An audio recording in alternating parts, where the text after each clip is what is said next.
speaking with Jim Morningstar. So Jim was around in the very early days of rebirthing, and you were taught by Leonard, weren't you, Jim? Oh, yes. Yes. Yeah, Right yeah, there. yeah. And he had been studying psychology, and when he came about rebirthing, and he'll tell you more about this. So without further ado, I'd love to introduce you to Jim Morningstar, who has such a wonderful, unique way of expressing breath work. Thank you, Jim. Well, thank you so much, Ciara. It's truly a delight to be with you and your students today, because it's one of my favorite things in the world to share. Rebirthing, which became breathwork, and actually has been around on our planet forever. It's just that we now are rediscovering new ways to use the breath and facilitate one another in it. I like to say sometimes there is actually something new under the sun, because if you look at ancient hieroglyphs and things from recorded history, there's always a teacher. There's always someone who is a guru or someone above the others who is dispensing healing to people who are looking for it. But what we've discovered now is that there's not just one person in the country that we call Your Highness. We see Your Highness in everyone. Yeah. And so now we can bring that out, the healer in each of us, and help facilitate. And that doesn't mean to say that everyone has the same level of experience or skill in doing it, but we know that we can bring that out more and more so that people can be their own healers. People can tap inside, and we continue as a community to share the best. And as it's been shown over and over again, the intelligence of a community is much greater than any one individual. And so this is what we're taking advantage of now, because, well, with going on 8 billion people in the world, it's time that we are helping one another. And this Yes. started out very young for me, that I knew I wanted to work with and to help people. And I had a somewhat of a scientific bent, but I knew that it had to be more involved with people than becoming an engineer. So I went into psychology because it had both the scientific aspect to it, but also the clinical part, which I more and more gravitated to. But I knew the importance, though, of doing research, of using whatever means we have in our left brain to help out the right brain, as it were, to be the whole person. And so I went into psychology and went through the whole gamut, all the way to being a PhD clinical psychologist. And 2 days after I got my degree, well, I said, that was it. I'm done. I'm not going to be a talking head in a cracker box working with people all the time. So my wife and I jumped on a plane, went to Africa. It's like back to the roots. I knew I had to go into intensive psychoanalysis or to go to Africa. So we went to Africa because it felt more like getting back to the earth, getting and in the Sahara Desert in Africa, it came to me, it's time to truly get back to the earth. So when we came back to the United States, we planted gardens. We also brought back, though, some friends, microbes that people didn't know what were here in the Midwest. So rather than move to California, where it was all happening in the early 70s, we decided, okay, we're going to station ourselves here. And well, all of a sudden, community started to evolve. We started to meet like-minded people. We started to take courses in body-oriented work, such as bioenergetics, Gestalt. And in those days, that was relatively new. and it was being introduced into the field of counseling. And I said, okay, now this I can do. This I'm ready to dive into and work with people, because we can have our whole bodies involved. Yeah. The whole person is invited into the healing, because it isn't really a healing just to change your mind. It has to truly involve our body, our spirit. Yes, And absolutely. so I started taking these classes and doing my own work. I needed it. And then it was a natural to share it with others. And that's set me off right from the start, doing bioenergetic groups, doing Tai Chi. And when our Tai Chi teacher came to town and he said, well, I think you ought to check this rebirthing out with Leonard Orr. Okay, let's do it. So we had rebirthers come to Milwaukee, which is where I still live, and they brought rebirthing along with them. And when I experienced that, I said, okay, this is taking me right to the core. This is something I absolutely want to share with the world. And we had a house that we had other people living and staying with us, but we had a room in the attic dedicated to doing breath work. Well, miraculous things started to happen right away. I came home one day and there was this peculiar smell in the house. I said, what is this? And they said, well, someone was doing a breathwork session in the attic, and almost everyone, breath worker and the attendants, were about to fall asleep. They didn't know what was happening.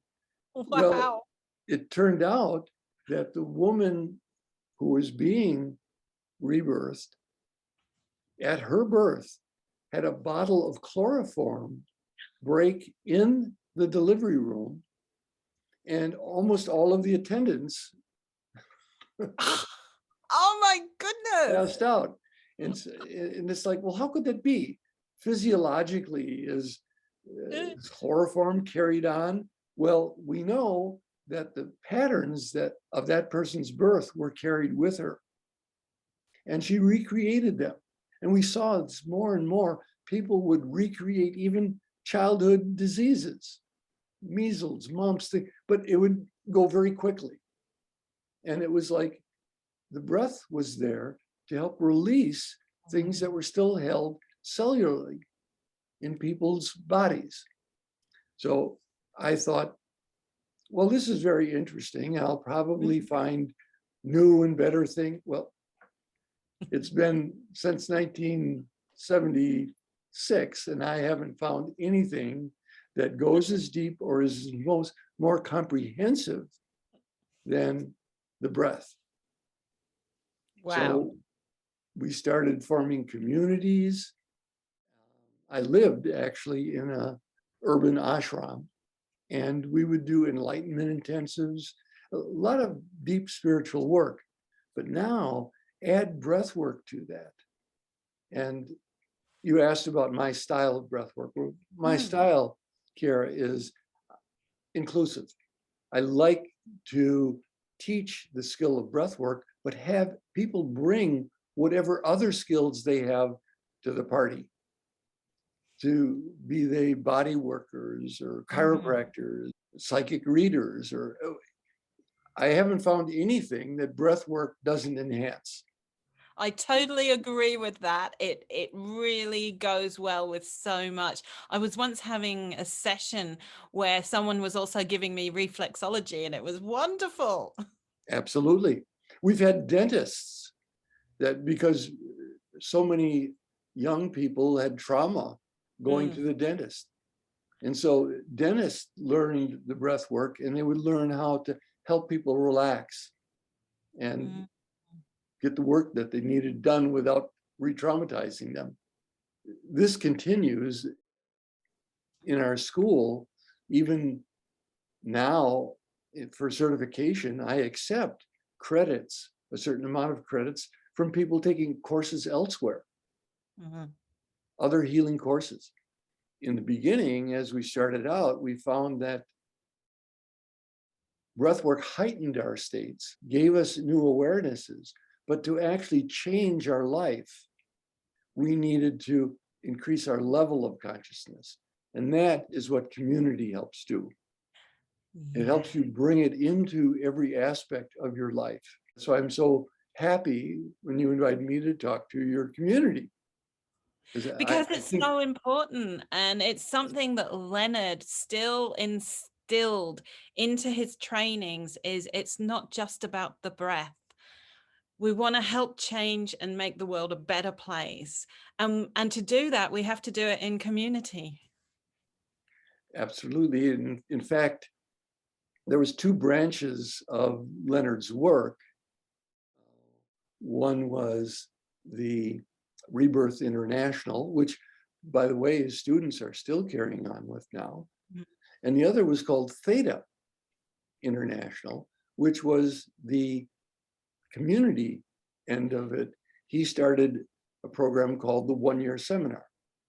And this people signed up for a year, and they would meet for an entire day, 12 hours, do breath work, and then study aspects of spiritual psychology, prosperity, all sorts of topics that help us change our consciousness and help create a different life on the planet.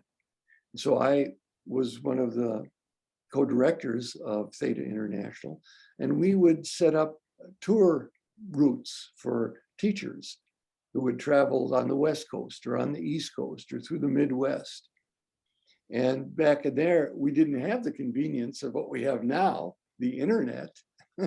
So people had to hop on an airplane and go to another city, which I did for many, many years, and helped other people create these circuits so that organizers in various cities would set up their programs sequentially so that a teacher could follow through and go to many different cities teaching their specialty. Phil Lout was teaching prosperity. Leonard and others were teaching spiritual psychology. And after doing this for a number of years, I recognized, you know, Jim, it's time for you to start teaching. I had taught before, but not in terms of a whole spiritual program. And so we began teaching my version of the 1-year seminar called the Creative Life Series. And this Creative Life Series, again, had people meet once a month, and then in between do breath work. There would be a mid-month meeting just for breath work and discussing those topics. Well, after that went on for a year or so, people wanted more. So I said, okay, let's put together an entire program. So we would meet 7 times a month. We would meet for the Creative Life Series, which was once a month, and then we met 3 Monday evenings a month and 3 Saturday mornings doing other work, Body Aliveness Series, the core group, studying all aspects of raising consciousness. That created an entire 1-year program. After that year was over, people said, no, we don't want to stop. Let's do it again. And my response was, no way. To do it again would be to assume you didn't get it the first time. But what we will do is we'll create a second year, which is called spiritual leadership. Now it's not just about being a student. It is about demonstrating your leadership and taking it into the world. And so that was an 8-month program. The people still didn't want to stop. No. I said, okay, we'll create 1 more year, but then you're on your own because it's time for you to be the teacher in your community. So we did an apprenticeship program.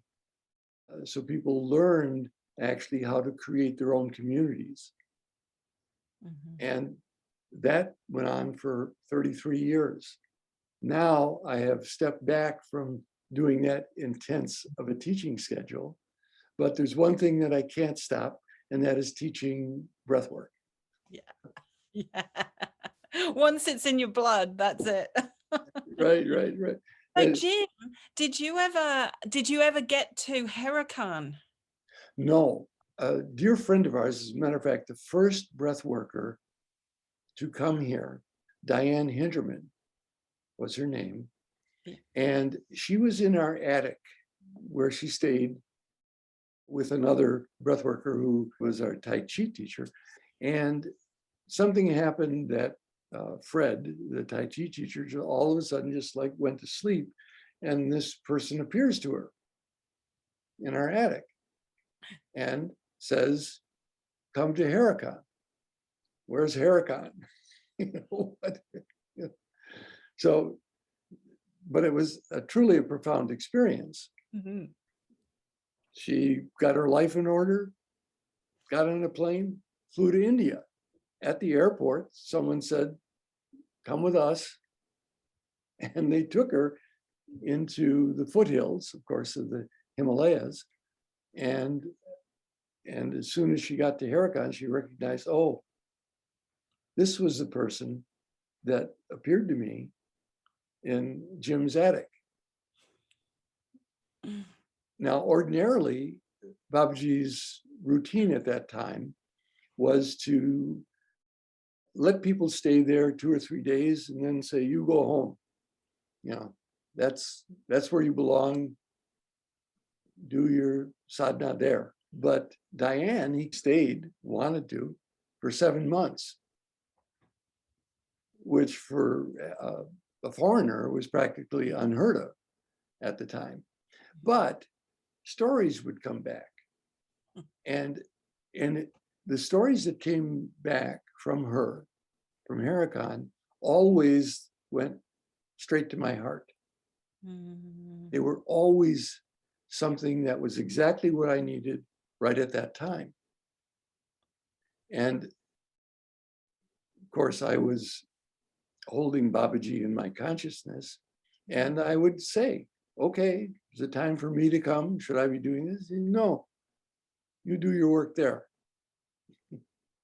So I still have that relationship with Babaji. Is okay. In the yogi tradition, there is the jnana, which is enlightenment through study and knowledge, the bhakti, enlightenment through devotion and heart-centered, and karma, which is enlightenment through works, through doing your life work.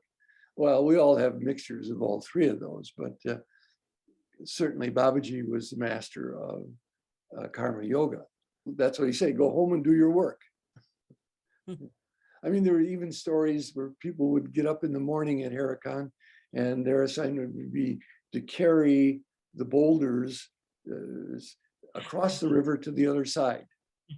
And then they'd come back and the next day he said, "Now get them and bring them back to this side." You know, like, what? So it wasn't what you were doing. The work you were doing is it was doing it with love, doing it with devotion as a prayer. And so as we do all our life's work as a prayer, we're praying all the time. Yeah. And learning all the time. So it's not just about repeating. The rocks are teaching us. The river is teaching us. The air is teaching us. All of the elements are. So I still have a devotion to that way of life. That's why I'm still doing my work. Yeah. Fantastic. So Jim, a lot more men now do breath work than even when I started doing it. And I think a men's journey through the breath is different to a woman once we get birth out of the way, you know, other traumas in our life. And is there any wisdom that you can share about working from a male perspective and men's issues that will come up? That's a great question. No one has ever asked me that before. Mm. I will say this, that I now we are bringing breathwork to many of the more cloistered countries in the Mideast, to Yes. Saudi Arabia, Mm. and all of the surrounding countries there. Mm. Almost all of of course, I'm doing this virtually, but almost all of our students there are women. Mm. Women take the leadership. Women have inclusive type of consciousness in which they are receiving all who are ready to learn and grow. Then men get interested, I think after a while, where they see, okay, it's time for us to create structure. In the metaphysical world, male is synonymous with steadiness, with being. And the female is representative of the flowing. The feminine energy is the flow of life. And the masculine energy is more of being. Let's build a temple. Let's build a. Mm-hmm. Absolutely. And so men do need that time. Well, every man was at one point completely engulfed by feminine energy. So are women. We all came from the womb. Mm. And unless a man has created safety for himself, recreated the safe womb, then they're at odds. You know, they go about, well, let's see, what do men have different than women? Okay, we'll create long, pointy things that explode. Guns, rockets. We'll create skyscrapers. We'll create, and so the travesty, though, is that they can convince women that these are the important things. Where would our world be today without guns and rockets? And well, I think eventually we see that, no, we don't need those to control society, to control people. And so finding the animus and the anima, the yin and the yang, is a journey for men. And the breath work takes them out of their fixed identity. So I've experienced myself in all sorts of ways, including as a woman, but as an animal, as parts of nature. Breath work opens the door for us to get out of our fixed identities.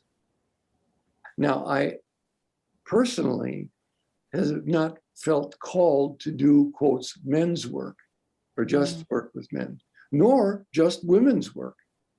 I have liked the balance of yin and yang in all of our communities. In the beginning, indeed, they were mostly women.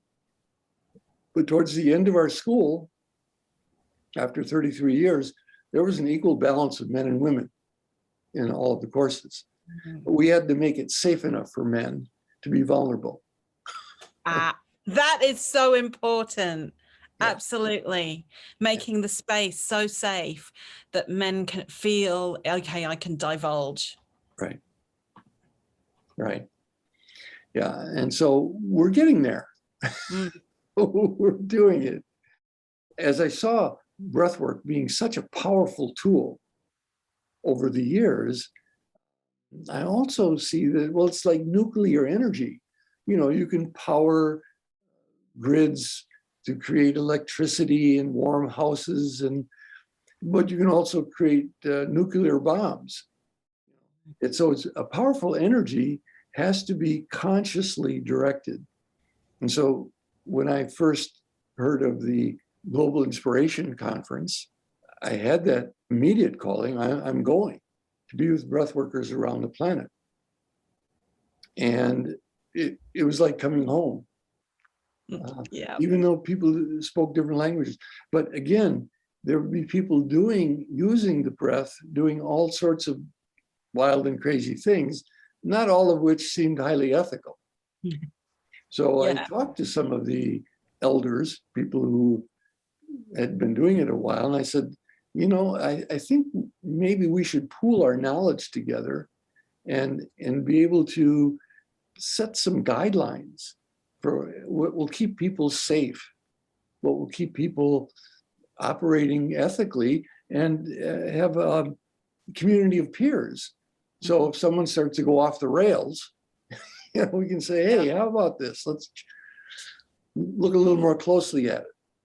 And so after several years, when I first brought the Global Inspiration Conference to the United States in 2001, we formed the International Breathwork Training Alliance. And 22 schools came together to create standards and ethics.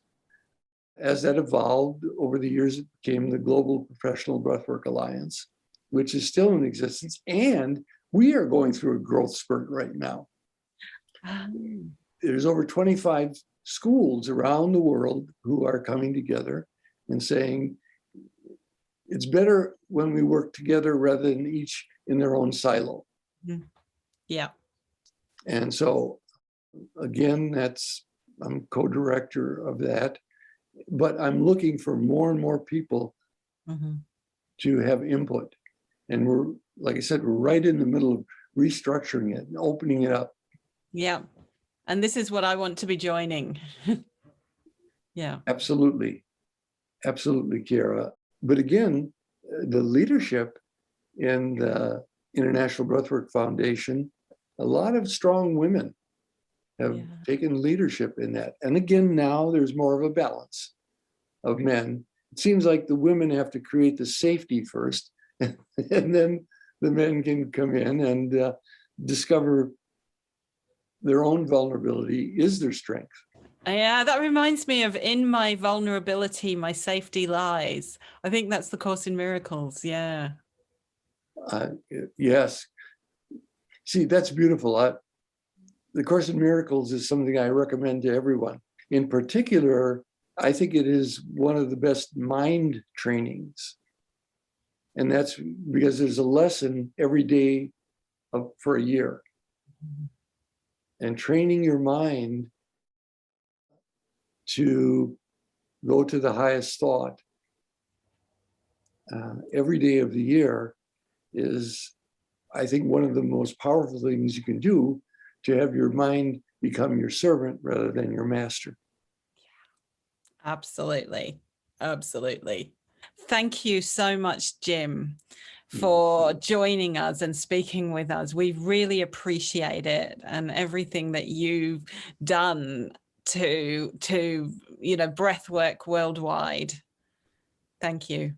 Well, I feel like I'm in the company of my family here. Yeah. We have been drawn to do this at this time on the planet. So bless each of you. It was a pleasure to be with you. And I'm breathing with you.